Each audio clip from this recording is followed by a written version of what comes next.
There are currently over 60 tier 10s available in World of Tanks Blitz. That is an absolutely monstrous number of vehicles.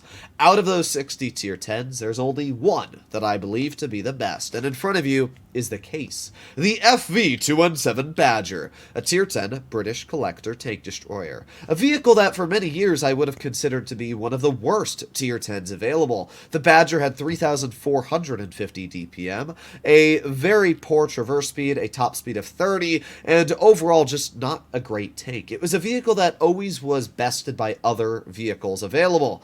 However, Wargaming in update 9.2 said, you know what? Nah, we're going to buff the Badger, and we're not just going to buff it slightly. We are going to absolutely overhaul this vehicle. We're going to give it better side armor, we're going to give it better traverse speed, and we're going to absolutely buff the crap out of the gun, going from the 3,450 DPM it has to now 3,856, tying it for the most damage per minute in the game at tier 10 to the Object 263. The Badger is ridiculously insane now. The vehicle really has no weak spot, especially when you take a look at the tremendous 46 degrees of traverse speed a second this thing has.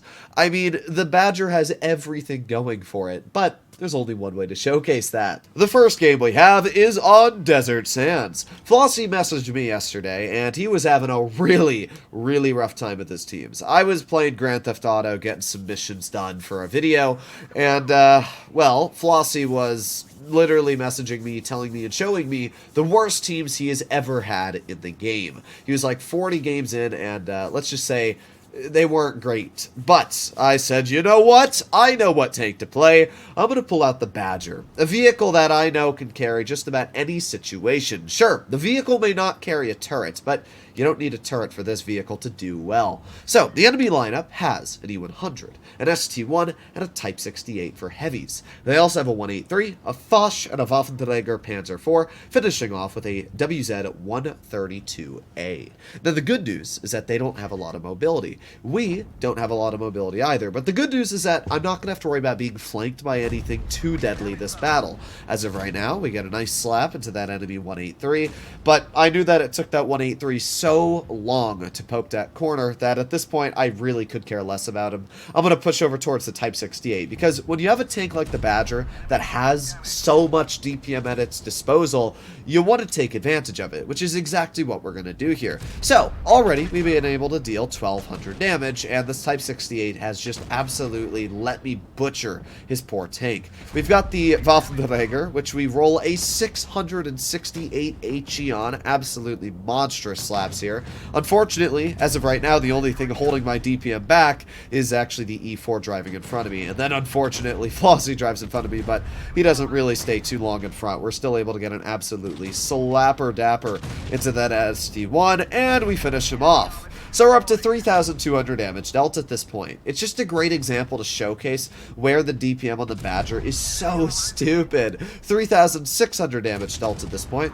Flossie gets the pen into the Type 68, and with that, we finish him off with a premium shell, and now we're up to 3,800 damage. Alright, well, let's keep on going. We got the Foch, who we aim in on, get a nice slap. Now we're over 4,200 damage. Flossie's going to try and deal with the FE-25B183, so at this point, I'm going to chill over here. Maybe we can get a shell into the Foch. Unfortunate. I'm going to let Flossie get past me, and let's see what we can do here. Well, Flossie does take the shell from the Foch. We're aiming, and there you go.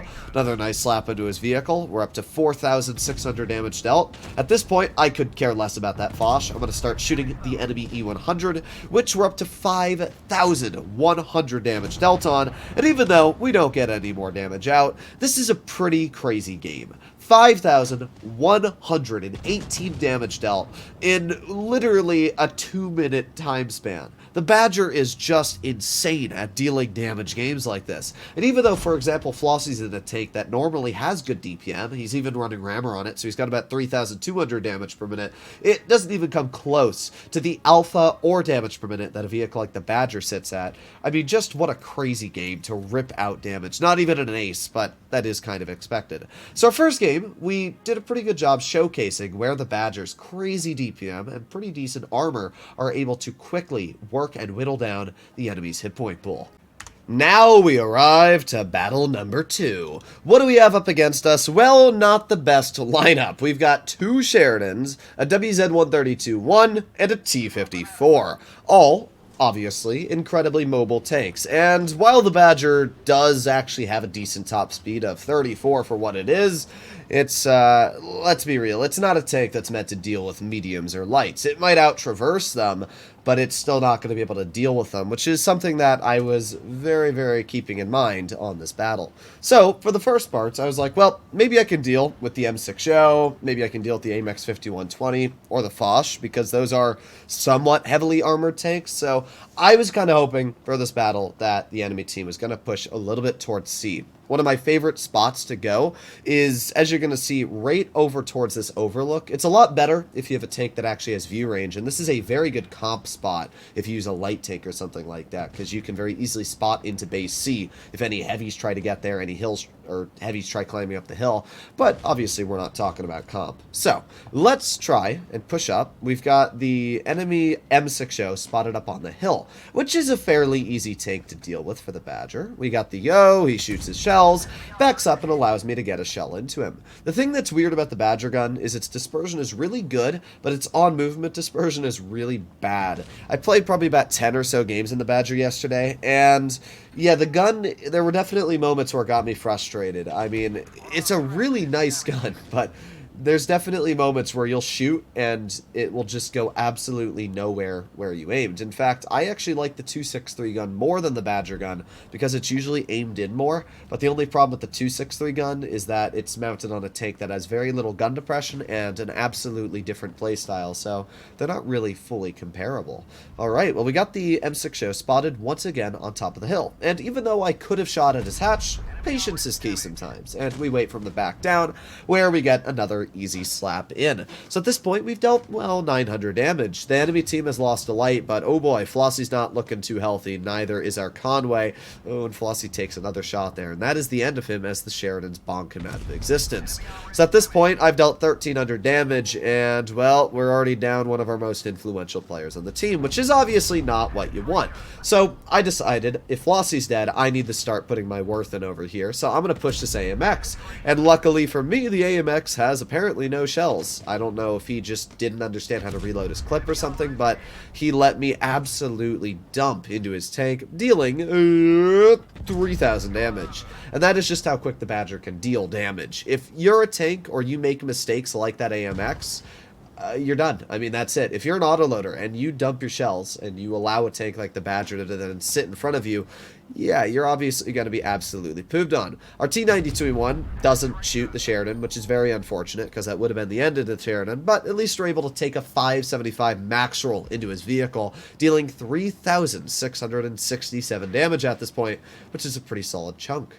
Alright, well, I'm going to make my way into base B, which is, I guess, just a smart idea. I wanted to capture B, because I wasn't sure how our Stritz von K was going to do. If that guy died, thankfully he was able to get clears over there, but if he did end up dying and it was just down to me, obviously, I don't want to be the person last with no base cap against mediums and lights. But as of right now, I've got a full health Foch to deal with. Alright, well, we get a nice high roll of 517 into his vehicle. Alright, let's aim it again, and yeah, I'll be honest, that was a bad shot for me. I thought that my standard would actually cut through his upper plate even at that angle, but I should have known it wouldn't.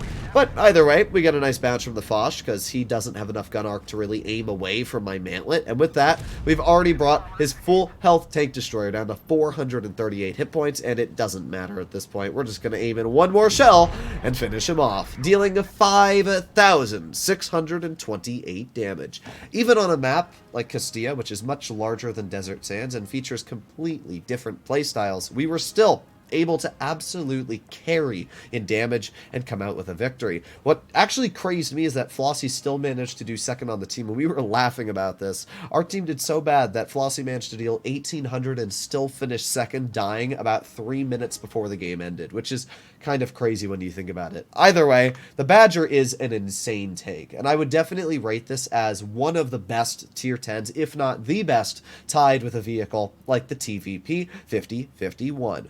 Overall, it's insane. It's got everything you'd want going for it. Personally, I'm very surprised it is not used more in comp, but Oh well, it might take some used to before people start messing around with it. Either way, it's an insane take, and I would definitely say it is one of the best tier 10s. Now, when it comes to the price tag, because people always like to ask me what I'd spend on a tank like this, I'd probably say somewhere around 30 US dollars is an okay asking price. Wargaming likes to ask around 35 to $40 for vehicles. Like, for example, the VK90 is $45 right now. And the E6, if it's still in shop, is, yeah, $35. So, yeah, Wargaming likes to ask around $35 to $45 for tier 10s. I'd say this is worth about 30. I wouldn't spend $30 or more on any other tank as it is in tier 10. That's just kind of how the game should be. If you're wondering how to get these tanks for cheaper, there's one very simple answer, which I say every year: the Blitz Fair. Save your money to the Blitz Fair. Spend, I don't know, 50, 60 bucks. Send all the money you're planning on throughout the whole year on Blitz on the Blitz Fair. You're going to get more gold than you normally would have, and you'll get cheaper tanks than you normally would have. That's my advice, but hopefully it's good advice for you to follow. There you really have it. That's all there is to say about today's video. Just wanted to make a video on the Badger, showcase why it's such an insane tank. I'll see you all in the next one. Bye-bye.